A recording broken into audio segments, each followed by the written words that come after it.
नमस्कार मेरे प्यारे साथियों। आज जो है हम लोग बायोलॉजी की कक्षा को स्टार्ट करेंगे और बायोलॉजी का जो पहला कक्षा होगा, ठीक है, वो हम स्टार्ट करेंगे जीव विज्ञान के सामान्य परिचय से।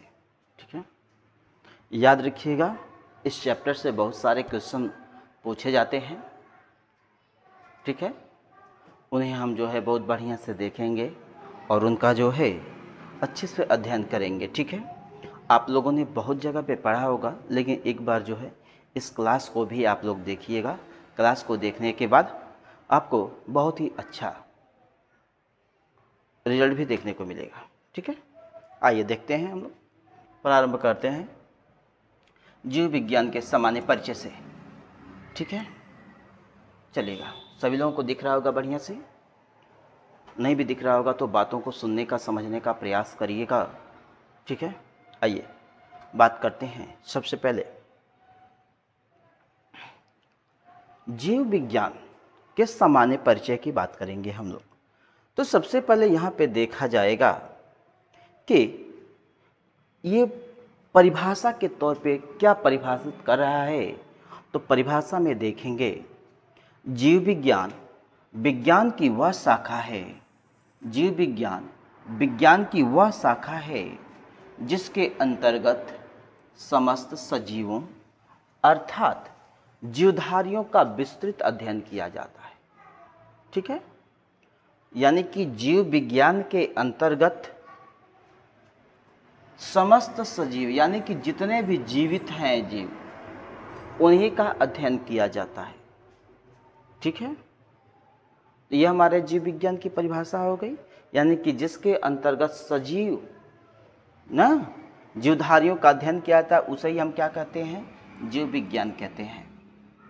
अब बात करेंगे जीव विज्ञान शब्द का प्रयोग सर्वप्रथम किसने किया। ध्यान से समझिएगा बात को। जीव विज्ञान शब्द का प्रयोग सर्वप्रथम किसने किया? तो जीव विज्ञान शब्द का सर्वप्रथम प्रयोग, देखिए यहाँ पे लिखा हुआ है, जीव विज्ञान शब्द का प्रयोग सर्वप्रथम किसने किया? तो याद रखिएगा, लामार्क और ट्रेविरेनस ने किया। समझ लीजिएगा, जीव विज्ञान शब्द का प्रयोग, ठीक है, जीव विज्ञान यानी कि जो यह शब्द है, इसका सर्वप्रथम प्रयोग कौन कर रहा है? तो आप लोग बताएंगे कि सबसे पहले लामार्क और ट्रेविरेनस ने किया। इस शब्द है जीव विज्ञान शब्द, ठीक है, लामार्क और ट्रेविरेनस ने किया। अगर देखा जाए ये थे कहाँ के? लामार्क थे कहाँ के? तो लामार्क जो हैं वो हैं कहाँ के? ये हैं फ्रांस के। कहाँ के हैं? फ्रांस के हैं। और ट्रेविरेनस की बात किया जाए तो ये हैं जर्मन के, यानी कि हम कह सकते हैं जर्मनी के हैं। ठीक है ना, इतना बात समझ में आ गया? तो यहाँ से शब्द को याद रखिएगा, जीव विज्ञान शब्द का प्रयोग सर्वप्रथम किसने किया? तो हम बताएंगे सर्वप्रथम प्रयोग जो है लामार्क और ट्रेविरेनस ने किया। और ये लोग थे कहाँ के? तो फ्रांस और जर्मनी के थे। ठीक है, चलिए आगे बढ़ते हैं। जीव विज्ञान जो शब्द है, ध्यान से समझिएगा बात को, जीव विज्ञान जो शब्द है, जीव विज्ञान शब्द वो कितने शब्दों से मिलकर के बना है? तो जो जीव विज्ञान शब्द है वो दो शब्द से मिलकर के बना है। एक को देख रहे हो आप लोग, बायो, एक को देख रहे हो लोगोस। ध्यान से समझिएगा, ठीक है, बायो और लोगोस। देखिए, बायो का मतलब होता है, इसको बोल सकते हो आप लोग लाइफ, और लोगोस का मतलब होता है स्टडी। ठीक है, यानी कि जीवन की बात किया गया है और अध्ययन। बायो का मतलब होता है जीवन, बायो का मतलब होता है जीवन, और लोगोस का अर्थ होता है स्टडी, यानी कि अध्ययन होता है। ठीक है, दो शब्दों से मिलकर बना है। क्या बताएंगे? बायो, इसके बाद क्या बताएंगे? लोगोस। ठीक है, आगे बढ़ते हैं। जीव विज्ञान की शाखाओं की बात किया जाए तो जीव विज्ञान की कितनी शाखाएं हैं? ठीक है, अगली हेडिंग कर लिया जीव विज्ञान की शाखाएं। तो जीव विज्ञान की जो है दो शाखाएं आपको देखने के लिए मिलती है, एक जंतु विज्ञान, एक क्या है, वनस्पति विज्ञान। ध्यान से समझिएगा, जीव विज्ञान की दो शाखाएं हैं, जंतु विज्ञान और वनस्पति विज्ञान। जो जंतु विज्ञान है इसके जनक कौन हैं? तो जंतु विज्ञान के जो जनक हैं वो हैं अरस्तु, और जो वनस्पति विज्ञान के जनक हैं उनका नाम है थियोफ्रेस्टस। क्या नाम है? थियोफ्रेस्टस। ये वनस्पति विज्ञान के जनक हैं। अब देखेंगे हम लोग, ये अरस्तु जो हैं ये जंतु विज्ञान के जनक और थियोफ्रेस्टस वनस्पति विज्ञान के जनक कैसे हो जाते हैं। आइए थोड़ी सी बात को हम लोग देखते हैं, इनसे संबंधित जो कहानियां हैं उनकी हम बात करेंगे। अरस्तु के शिष्य थे थियोफ्रेस्टस। ध्यान समझिएगा, अरस्तु के जो शिष्य हैं उनका नाम है थियोफ्रेस्टस। थियोफ्रेस्टस जो है अरस्तु के संज्ञान में रह करके ही जो है वो अध्ययन का काम कर रहे हैं। लेकिन यहाँ पर अभी बात को समझने का प्रयास करिएगा, चलिएगा। अरस्तु से संबंधित चीज़ों के बारे में हम बताते हैं। अरस्तु ने अपनी पुस्तक हिस्टोरिया एनिमेलियम, ध्यान समझिएगा, पूछा जाता है कि ये जो पुस्तक है हिस्टोरिया एनिमेलियम, ठीक है, हिस्टोरिया एनिमेलियम, देखिएगा थोड़ा सा, एक मिनट, थोड़ा सा हम कलर चेंज कर लें आप लोगों को बताने के लिए, ठीक है। चलिएगा, अरस्तु के द्वारा लिखी गई एक पुस्तक है जिसका नाम है हिस्टोरिया एनिमेलियम। इसमें जो है लगभग 500 प्रकार के जंतुओं का वर्णन किया गया है, इसीलिए इन्हें जंतु विज्ञान का जनक कहा जाता है। ध्यान से एकदम समझिएगा, बात है यहाँ पे 3 पॉइंट को ध्यान रखिएगा। यहाँ से ये वाला पॉइंट आपको ध्यान रखना है, ठीक है, और यहाँ से यहाँ थोड़ा सा इसको ध्यान रखिए। चलिए मैं आप लोगों को बताता हूँ। अब देखिए, अरस्तु के पुस्तक का क्या नाम है? ये उनकी पुस्तक हो गई। अरस्तु की पुस्तक का नाम हिस्टोरिया एनिमेलियम है। इसी में लगभग 500 प्रकार के जंतुओं का वर्णन किया गया, जिसके आधार पर जो है हम लोग जो है जंतु विज्ञान का जो जनक हैं वो अरस्तु को कह देते हैं, ठीक है। वहीं थियोफ्रेस्टस की बात किया जाए तो इनके द्वारा जो लिखी गई पुस्तक है उसका नाम है हिस्टोरिया प्लांटेरम। ध्यान से समझिएगा बात को, मैंने कहा कि वनस्पति विज्ञान, एकदम याद रखने के लिए, वनस्पति, और एक कहा जंतु विज्ञान का जनक। जंतु यानी कि हम एनिमल बोलेंगे और इनको बोलेंगे प्लांट, ठीक है। अब देखिए, एनिमल से एनिमेलियम हो जाएगा,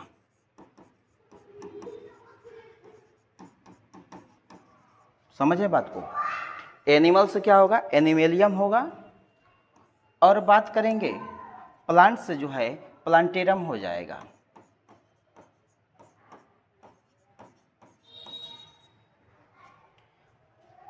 याद रखिएगा, यहां से याद किया जाता है।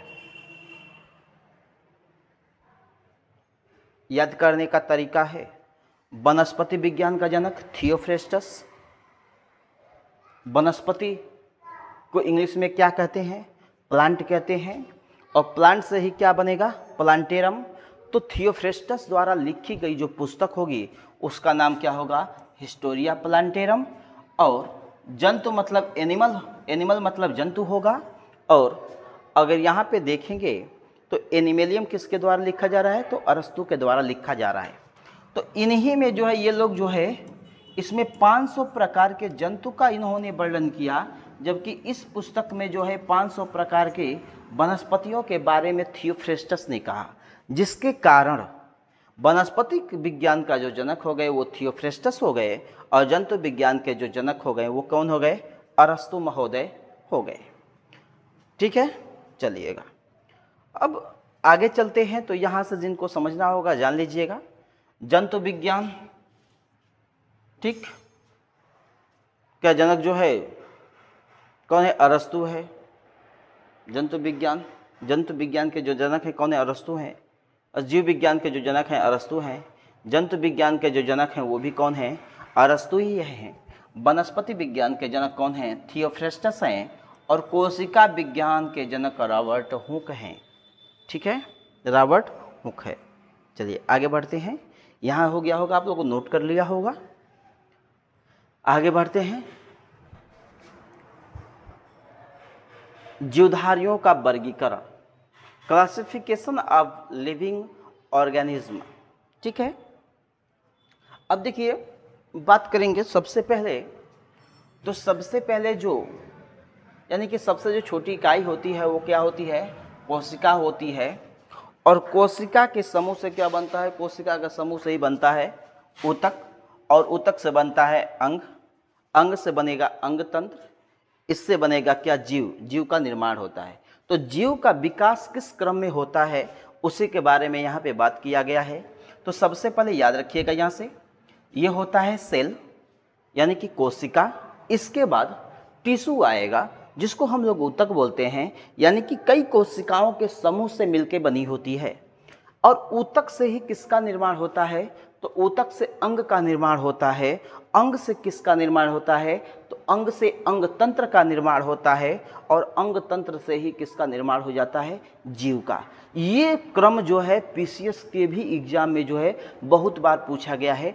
आप लोग इस क्रम को जो है बढ़िया से याद कर लीजिएगा। ठीक है, आगे बढ़ते हैं।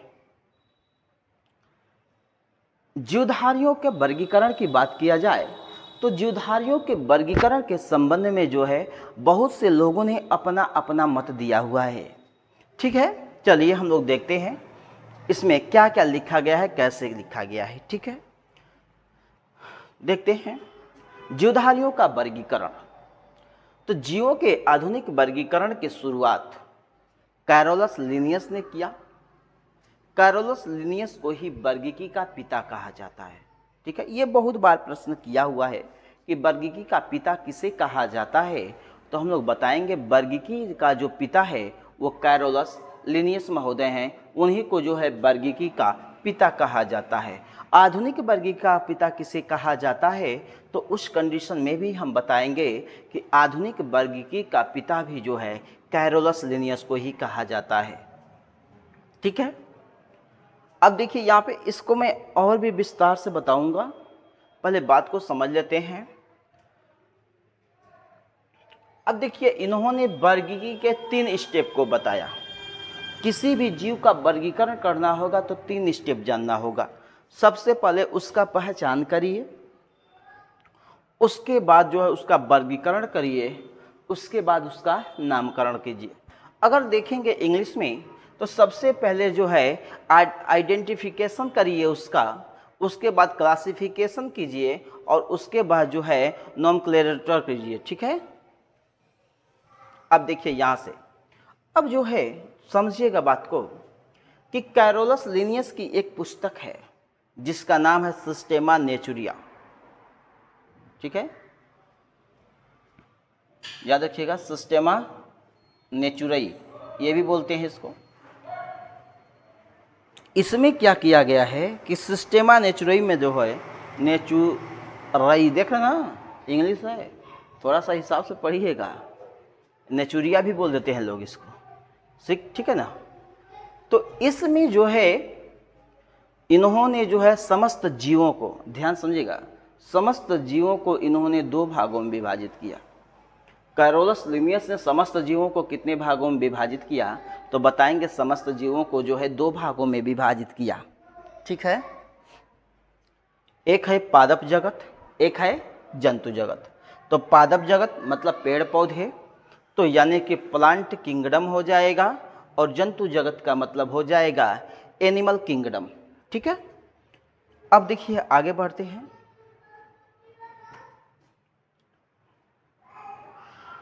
आप लोगों को यह क्लास कैसी लग रही है आप लोग ज़रूर कमेंट कीजिएगा और अधिक से अधिक जो है देखने का प्रयास करिएगा।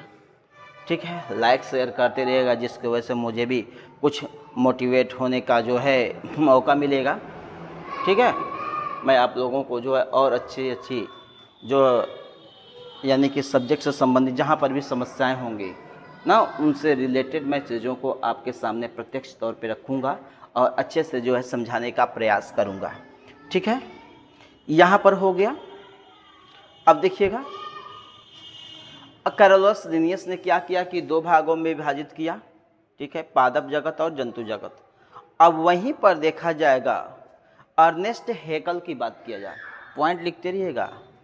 देखिएगा, कैरोलस लिनियस ने जो है दो भागों में विभाजित किया, समस्त जीवों को दो भागों में विभाजित किया, पादप जगत और जंतु जगत में विभाजित किया।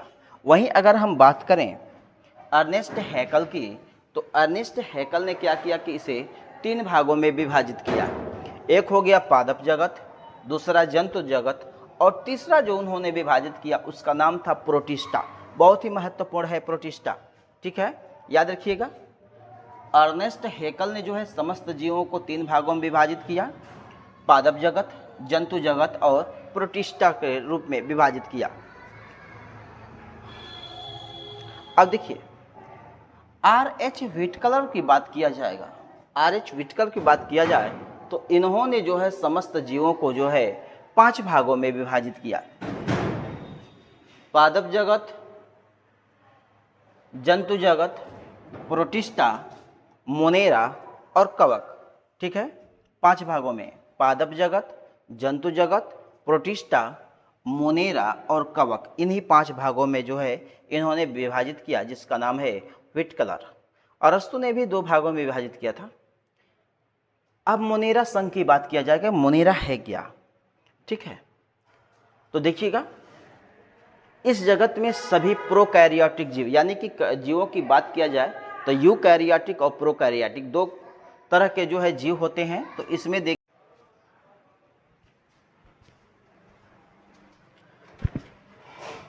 चलिए, यहाँ पे हम लोग थे मोनेरा संघ में। तो मोनेरा संघ की बात किया जाएगा, मोनेरा के बारे में, तो इस जगत में सभी जीवधारी जो होते हैं वो प्रोकैरियोटिक से होते हैं, जिसमें जीवाणु आता है, साइनोबैक्टीरिया आती है तथा आर्कीबैक्टीरिया सम्मिलित किए जाते हैं इन। ठीक है, याद रखिएगा, यहाँ से बहुत महत्वपूर्ण है, पूछा जाता है कि जीवाणु किस में रखा गया है, साइनोबैक्टीरिया को किस में रखा गया है और आर्कीबैक्टीरिया को किस में रखा गया है। ठीक, आगे देखते हैं, प्रोटिस्टा की बात किया जाए तो प्रोटिस्टा क्या है, यह जो होते हैं वो एक जलीय जीव होते हैं। क्या होते हैं, जलीय जीव होते हैं प्रोटिस्टा। और सबसे बड़ी बात, यूकैरियोटिक होते हैं। और ये कैसे होते हैं, तो एक कोशिकीय जीव होते हैं। उदाहरण के तौर पे देखा जाएगा तो अमीबा, प्लाज्मोडियम, पैरामीशियम, यूग्लिना, ये सभी जो हैं वो प्रोटिस्टा में आते हैं तथा एक कोशिकीय जीव भी हैं ये। अगर यूग्लिना की बात किया जाए तो इसके यानी कि यूग्लिना को देखा जाए तो यह जो है पादप और जंतु के बीच की कड़ी होती है। किसके बीच की कड़ी, पादप और जंतु के बीच की कड़ी होती है। इसलिए होती है कि यह सूर्य के प्रकाश में भी अपने भोजन का निर्माण कर लेती है, और जब सूर्य का प्रकाश इसको नहीं मिलता है तब जाकर के यह जो है छोटे छोटे कवकों जो है जीवाणुओं का जो है यह भक्षण करती है, यानी कि दोनों प्रकार से यह अपने भोजन को प्राप्त कर लेती है। इसीलिए जो है यूग्लिना जो है पादप और जंतु के बीच की कड़ी मानी जाती है। आगे देखेंगे पादप के बारे में, प्लांट के बारे में। तो प्लांट के बारे में आप लोग जान रहे होंगे कि ये जो होते हैं सभी, चलिएगा देखते हैं, इस जगत में प्रायः सभी रंगीन बहुकोशिकीय प्रकाश संश्लेषण उत्पादक जीव सम्मिलित हैं। पुष्पीय, अपुष्पीय, बीजीय पौधे सभी, यानी कि जो आप लोग देख रहे हो अपने आसपास जितने भी पेड़ पौधे हैं रंग बिरंगे जो भी है वो सब के सब किस में अंतर्गत आएंगे, तो वो सब के सब जो है पादप के अंतर्गत ही आएंगे। आगे देखा जाएगा अगर जंतु के बारे में, तो जंतु के भी बारे में हम लोग जान रहे हैं कि जो इस धरातल पर हमारे समस्त जो जीव पाए जाते हैं वो किसी न किसी तरीके से जो है वो जंतु के में शामिल किए जाते हैं। अब देखिएगा, ये सबसे पहले सर्वव्यापी होते हैं, यानी कि सभी जगह जो है लगभग पाए जाते हैं। ये यूकैरियोटिक संघ के होते हैं और बहुकोशिकीय प्रकार के होते हैं। उदाहरण के तौर पे देखा जाएगा तो हाइड्रा हो जाएगा, जेलीफिश हो जाएगी, सितारा मछली हो जाएगी, सरीसृप, पक्षी, ये सब जो है इसमें शामिल कर दिया जंतु के बारे में। देखिए जंतु और वनस्पति यानी कि जंतु और पादप को आप लोग समझ रहे हैं, इसलिए इस पर ज़्यादा फोकस नहीं किया जा रहा है। आगे देखा जाएगा तो ये हो जाएगा कवक। कवक के भी बारे में आप लोग जान रहे होंगे। यह जीव विषम पोषी होते हैं, विषम स्थिति में भी जो है ये अपने आप पोषण करते हैं, यानी कि ये जीव विषम पोषी होते हैं जो पोषण के लिए सड़े गले कार्बनिक पदार्थ पर निर्भर होते हैं, अतः इन्हें मृत जीवी भी कह दिया जाता है। जैसे मशरूम, ईस्ट, पेनिसिलियम इसी जगत के सदस्य हैं।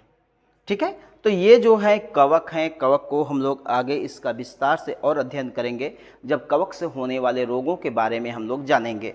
ठीक है, चलिएगा यहाँ से जो है इस चैप्टर को आप लोग तैयार कर लीजिएगा। ठीक है, बहुत ही महत्वपूर्ण। यहाँ से विभाजन के बारे में बहुत ज़्यादा प्रश्न आते हैं। उसके बाद जो है आता है जीव विज्ञान के वर्गीकरण से संबंधित। ठीक है ना, तो ऐसे ही जो है आप लोग इसको तैयार कर लीजिएगा बढ़िया से। और आप लोग जो है इस चैनल को लाइक शेयर सब्सक्राइब जरूर कीजिएगा। धन्यवाद।